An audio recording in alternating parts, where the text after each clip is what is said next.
Good morning and welcome back to Storytime at the Mary Kaeser Library with Miss Michelle. Our Storytime theme today is robots, and we're going to start right off with our opening rhyme, bread and butter. Bread and butter, marmalade and jam. Let's say hello as loud as we can. Hello! Bread and butter, marmalade and jam. Let's say hello as quiet as we can. Bread and butter, marmalade and jam. Let's say hello as high as we can. Hello! Bread and butter, marmalade and jam. Let's say hello as low as we can. Hello! Bread and butter, marmalade and jam. Let's say hello as fast as we can. Hello. Bread and butter, marmalade and jam. Let's say hello as slow as we can. Hello. Bread and butter, marmalade and jam. Let's say hello as silly as we can. Salutations. Bread and butter, marmalade and jam. Let's say hello as nice as we can. Hello. Salutations would be how a robot would say hello. Our opening song is The More We Get Together. The more we get together, together, together, the more we get together, the happier we'll be. For your friends are my friends, and my friends are your friends. The more we get together, the happier we'll be. The more we read together, together, together, the more we read together, the happier we'll be. Read big books and small books, read short books and tall books. The more we read together, the happier we'll be. For roly-poly this week, let's be robots. Roly-poly, roly-poly, up, up, up, up, up, up. Roly, roly, poly, roly, roly, poly. Down, down, down, down, down, down.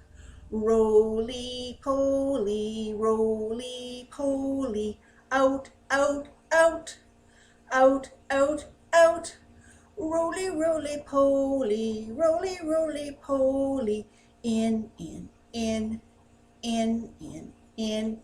Roly poly, roly poly. Fast, fast, fast, fast, fast, fast. Roly, roly poly, roly poly, poly. Slow, slow, slow. Our first book today is called Beep, Beep, Robot. Off we go. Gears spin fast and gears spin slow. Turn my gear to start the show. How does purple make green go?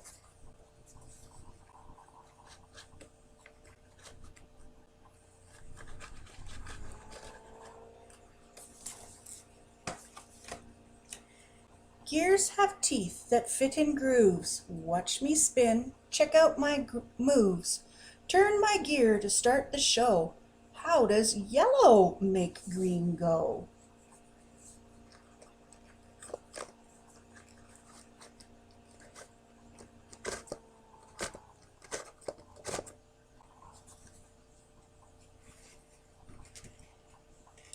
Each gear spins its neighbor round. Do you hear the spinning sound?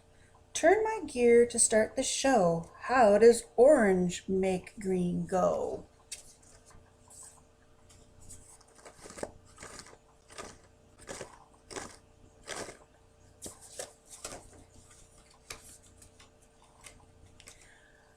My gears help me move like this. Move with me, jump up and twist. Turn my gear to start the show. Watch the blue gear make green go.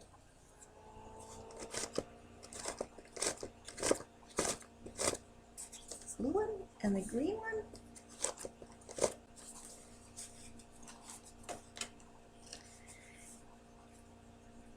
Gears connect a lot of parts in machines to make them start.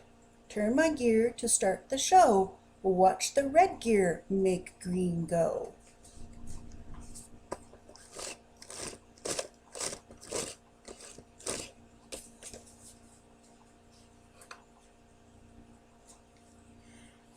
Gears have colors, red, green, and blue.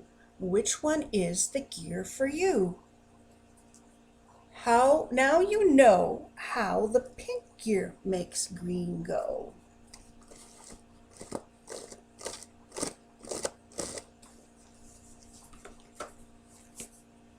That's cool. Robots taking off to the moon with zoom, zoom, zoom. Zoom, zoom, zoom. We're going to the moon. Zoom, zoom, zoom. We're going to the moon. If you want to take a trip, climb aboard my rocket ship. Zoom, zoom, zoom. We're going to the moon in 5, 4, 3, 2, 1. Blast off. Zoom, zoom, zoom. We're going to the moon. Zoom, zoom, zoom. We're going to the moon. Upside down and all around, I'll show you where the stars are found. Zoom, zoom, zoom. We're going to the moon in 5, 4, 3, 2, 1. Blast off. Now a little rhyme about two little robots. Two little robots sitting on a hill. One named Jack and one named Jill.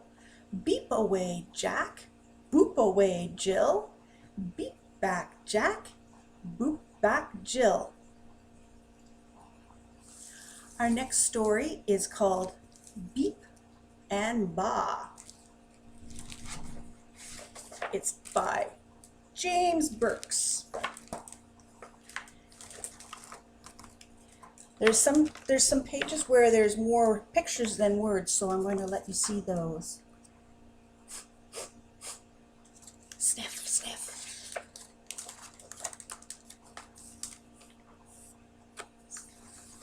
Hill. Good morning, Ba. What's this?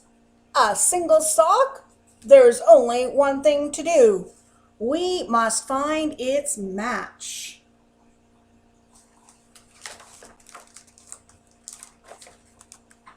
Do you smell that, Ba? That, my friend, is the smell of adventure. Or it could be this sock. Hard to say, seeing that I don't have a nose. But I was just thinking the same thing.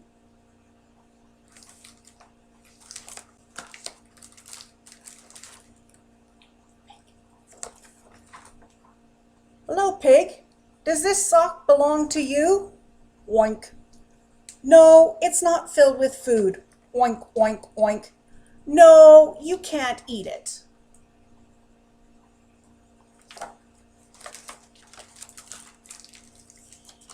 It's okay. We just have to keep looking. Bah, it does look pretty steep. Not to worry, I have superb balance. Dink, clank, clank. Always remember to tuck and roll.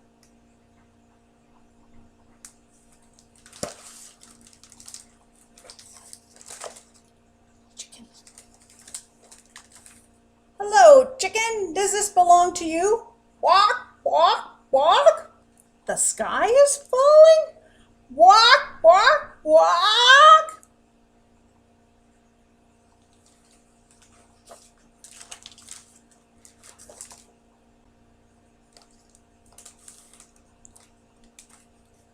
one crazy chicken.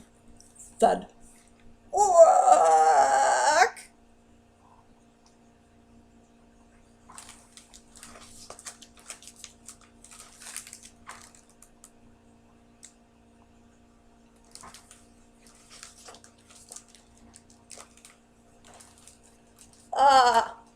Nonsense! We just need to keep moving.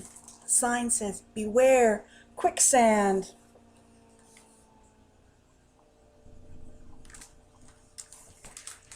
That was refreshing.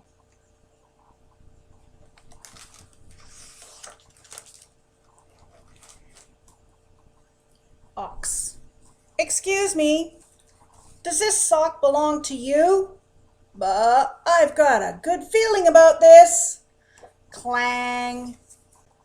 Ole.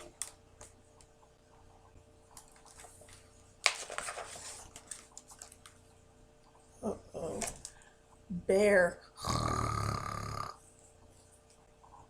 Wakey, wakey. Ah!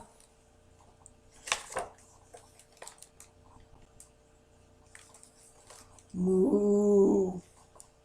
Hiss. Ba. Chirp. Sss.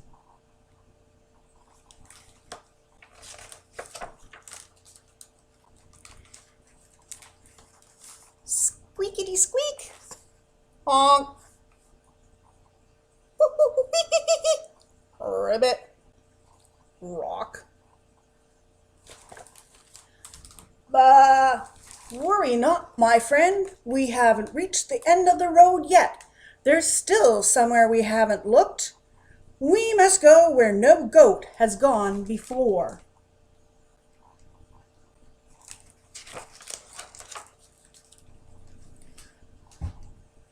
Fish. Bloop, bloop. Clam. Burble, burble. Crab. Snap, snap. Whale.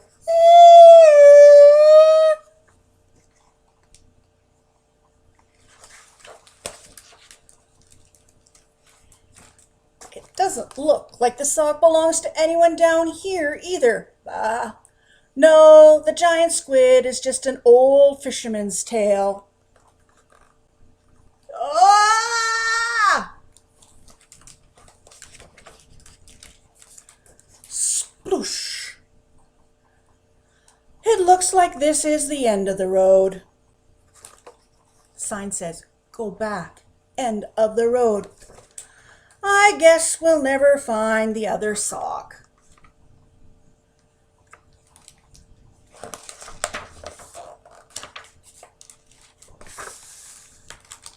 Bah! You're right. It was a great adventure. The end.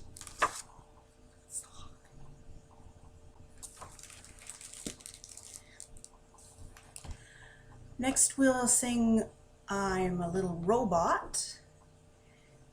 I'm a little robot, short and strong. Here's my antenna to switch me on. Dancing super fast while my battery's low. Then I shut down very slow. Do that one again. I'm a little robot, short and strong. Here's my antenna, just switch me on. Dancing super fast till my battery's low. Then I shut down very slow. And because I just touched my face, my nose, we're going to wash our hands. Tops and bottoms, in between, in between. Don't forget your thumbs, and the nails, Scrub all over, one more time, rinse them in warm water, now they're clean, clean, clean, clean. And now we have another special guest storyteller. Today it is Sergeant Jeff Peters from the Fort Smith RCMP, and he's going to read Did I Ever Tell You How Lucky You Are by Dr. Seuss. Hi, good afternoon everyone. My name's Sergeant Jeff Peters. I'm with the Fort Smith RCMP, and I'm here today to read you a book. And it is a Dr. Seuss book, one of my favorites. Dr. Seuss is one of my favorite authors. This book is called Did I Ever Tell You How Lucky You Are?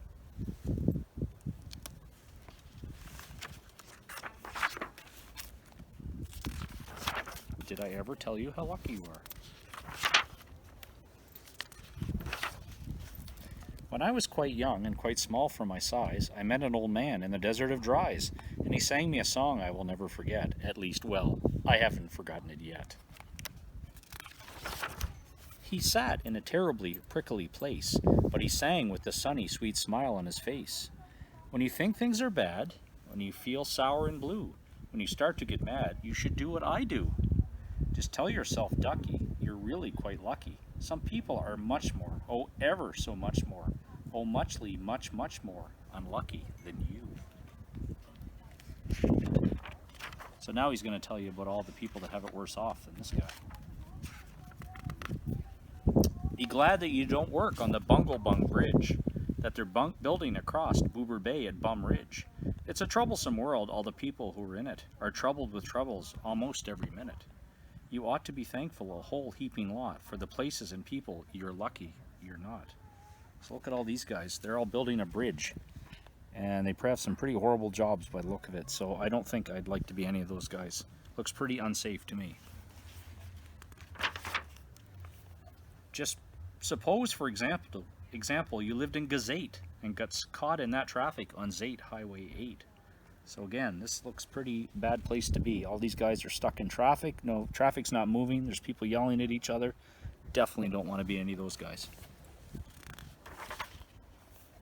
Or suppose, just for instance, you lived in Gazare with your bedroom up here and your bathroom up there. So if that guy wants to use the bathroom, he's got to go down those stairs all the way over here and all the way back up there with no handrails in the middle of the night. That doesn't look like much fun to me. Suppose, just suppose, you were poor Herbie Hart, who has taken his thromdimbulator apart. He never will get it together, I'm sure. He never will know if the gick or the gore fits into the scrux or the snucks or the snore. Yes, ducky, you're lucky you're not Herbie Hart, who has taken his thromdimbulator apart. Does anybody think he's going to get that back together anytime soon? I don't think so. And he doesn't have any instructions either. Think they work you too hard? Think of poor Ali Sard. He has to mow grass in his uncle's backyard. It's quick-growing grass, and it grows as he mows it. The faster he mows it, the faster he grows it. And all that stingy old uncle will pay for shoving that mower around in that hay is a piffulous pay of 2 duklas a day. And Ali can't live on such piffulous pay. So, imagine having to mow that grass, and then it grows just as fast as you mow it, so you'll probably never be done working. He has to paint flagpoles on Sundays in grooves. How lucky you are you don't live in his shoes. So he's got to climb way up there and paint that flagpole to make extra money. So he's got a pretty bad job. And poor Mr. Bix. Every morning at 6, poor Mr. Bix has his borfin to fix. It doesn't seem fair, it just doesn't seem right, but his borfin just seems to go slump every night. It slumps in a heap, sadly needing repair. Bix figures it's due to the local night air. It takes him all day to unslump it, and then at night air comes back, and it slumps once again. So don't you feel blue, don't get down in the dumps. You're lucky you don't have a borfin that slumps. And while we're at it, consider the schlots, the crumple-horn, web-footed, green-bearded schlots, whose tail is untailed with unsolvable knots. If he isn't muchly more worse off than you, I'll eat my umbrella. That's just what I'll do. So look at this poor guy. He's got this big long tail, and he's got all these horrible knots in his tail that he can't untangle. Look how sad he looks. And you're lucky indeed you don't ride on a camel. To ride on a camel, you sit on a whammel. A whammel, you know, is sort of a saddle held on by a button that's known as a faddle. And boy, if your old whammel faddle gets loose, I'm telling you, ducky, you're gone like a goose. So these guys are riding across this bridge, and his button is coming off right there off of his saddle. And so that falls off, guess what's going to happen to him? So he's going to have a really bad day. And poor Mr. Potter, T crosser, I daughter, he has to cross T's and he has to dot I's at an INT factory out in Van Nuys. Think your arms would get tired if you had to do that all day? Well, the jobs people work at out west near Hotch Hotch, there's a Hotch Hotcher bee watcher. His job is to watch, is to keep both his eyes on the lazy town bee. A bee that is watched will work harder, you see. Well, he watched and he watched, but in spite of his watch, the bee didn't work any harder. Not much. Then somebody said our old bee watching man just isn't bee watching as hard as he can. He ought to be watched by another Hotch Hotcher. The thing that we need is a bee watcher. So his job is to sit there and stare at that bee all day, and they figure the bee's going to work harder if he's watched. But they don't think this guy's working hard enough. So what do you think's going to happen? I know what's going to happen. Look at this now. The bee watcher watched the bee watcher. He didn't watch well, so another Hotch Hotcher had to come in as a watcher. And today all the Hotchers who live in Hotch Hotch are watching on watching the watcher who's watching that bee. You're not a Hotch Hotcher. A Hotch watcher. You're lucky, you see. So that's his job. Their job is to watch the person in front of them to make sure they're working as hard as they can.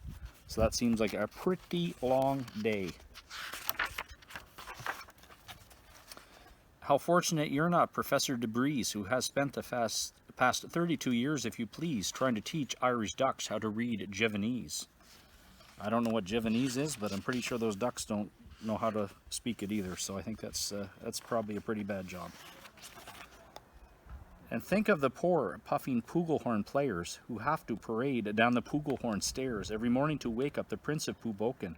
It's awful how often the Pugels get broken.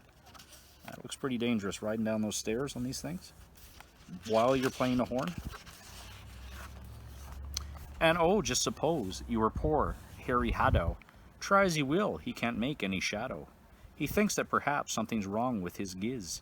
And I think that by golly, there probably is. So all these guys are the sons up here, and they all have a shadow, except for poor Harry Haddow, sorry. Look at him now, he's got no shadow. That could be a problem. And the brothers Bazoo, the poor brothers Bazoo, suppose your hair grew like theirs happened to do. You think they're unlucky, I'm telling you, Ducky. Some people are muchly, oh ever so muchly more unlucky than you. So these guys have to walk around all day. Their beard is attached to the hair of the guy in front. And that's how they spend their days, walking around like that. So I don't know how they do anything at all. And suppose that you lived in that forest in France where the average young person just hasn't a chance to escape from the perilous pants-eating plants. But your pants are safe. You're a fortunate guy. You ought to be shouting, how lucky am I? I didn't even begin to think how bad that would be. You walk through the woods and the tree pulls the pants right off of you. So I think anybody's got a better day than this guy. And speaking of plants, you should be greatly gladdish. You're not Farmer Falkenberg's 17th radish. So these are all his radishes. There's the farmer sleeping. And there's all his radishes planted in the ground except number 17. Look what's going to happen. He's going to get eaten by a worm here pretty soon. So nothing you can do about it. And you're so lucky you're not Gucky Gown, who lives by himself 90 miles out of town in the ruins of Ronk. Ronk is rather run down. So he's living in this run-down place way out in the middle of nowhere by himself. And all he's got to do is lay in the pool all day. No friends. Nothing to do. And you're so lucky you're not a left sock, left behind by mistake in the caverns of Croc. So you're this poor old sock in these big giant caverns. There's nobody there, just this little cat staring at the sock. Thank goodness for all the things you are not. Thank goodness you're not something someone forgot and left all alone in some punkerish place like a rusty tin coat hanger hanging in space.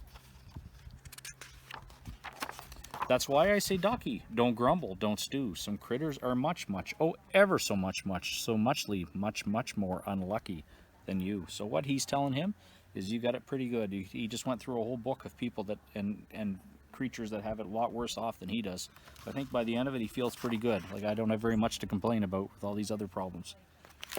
And that's it. Thank you, Sergeant Peters. We feel really lucky that you read that story to us. Before we go, I'd like to remind everybody that we are still doing our home delivery program of library materials. You can borrow any of these books or any books that are in the library that you'd like to borrow. Just look up the contact information and the online catalog information in our show notes, and we will deliver books to you on Thursdays. Now it's time to say goodbye for another week. I'll be back next week with another story time. Goodbye, friends. Goodbye, friends. Goodbye, friends. It's time to say goodbye. Goodbye, friends. Goodbye, friends. Goodbye, friends. It's time to say goodbye.